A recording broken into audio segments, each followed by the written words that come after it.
冇試過做後備啊？有啦，呢個最長，你都有最唔中意。咁僆仔嘅時嘅做後備，而家做老細嗰隻落去踢夾板踢嘅啫。我哋叫坐冷板，坐冷板凳。都幾唔好受呢個感覺。尤其是後生嗰時候咧，個心紅。咁啊，我唔得啫，佢好波咩？咁我又好多呢啲怨氣出嚟，冇話反省自己 O 唔 OK。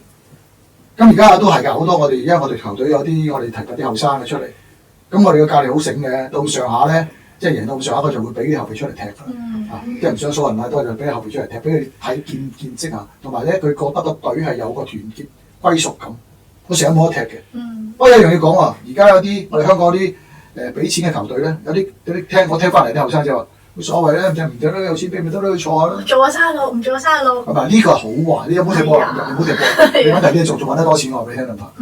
咁所以咧，我覺得咧就係做後備咧係一個即係階段嚟嘅，唔係個個咁廿萬唔知有冇做過後備，我唔知道。可能細個 academy 點都有。咁有做講實有做後備啩，每個一出嚟正選嘅啫，我諗係嘛？咁變咗咧，你要知道一級一級上，因為我哋讀書啫嘛，小學、中學、大學咁一門一出嚟就讀大學嘅啫，係咪先？咁呢個係人生必經嘅路嚟㗎喎。咁你唔好話我要讀小學，咁係要讀小學㗎嘛，先讀大學㗎嘛，係嘛？你天才兒童都要經過考試㗎啦。咁呢樣嘢就重要。不過咧就話喺世界盃裏邊咧，大部分咧都係有響當當嘅人啦，係嘛？頭先講就話嗱，今年嘅世界盃咁多隊。唔止係嗰11個好波嘅人，係嗰26個要好波。其實已經係國家嘅精英嚟嘅。係啊，要精英得嚟咧，要差唔多嘅。咁你差唔多就話，咁有個唔出我出佢啫，係咪先？咁如果你知道呢個情況咧，你要問下自己，第一要自我檢討先，唔好話教練唔中意我啫，佢唔埋我堆，佢唔錫我乜乜乜乜。咁都講一個有趣嘅故仔俾大家聽到嘅，即係等大家啲後生嘅球員唔好太過自大。嗱，當年咧，我記得咧，我15歲嗰時咧。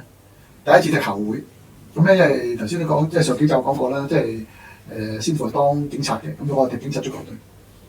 咁就佢嗰年係足總第一年搞呢個，我諗應該係72、73年度啦咁上下，第一屆搞呢個青年杯，咁咧就分兩組，20歲就高級組，18歲就初級組。咁我哋警察隊咧就參加高級組啫，但我15歲啫嘛嗰時，咁已經即係班車邊入到去都算好叻嘅踢波。咁嗰時咧有一個外籍嘅教練，我諗大家如果上一年嘅球迷都知道 Ken Wallace， 即係摩利士，就係嗰時得兩個鬼佬踢波嘅啫，我哋兩個鬼佬即係外國人喺度踢波。咁佢係教練，佢係警司嚟嘅。咁佢嗰日就好得意喎，佢叫我做隊長喎。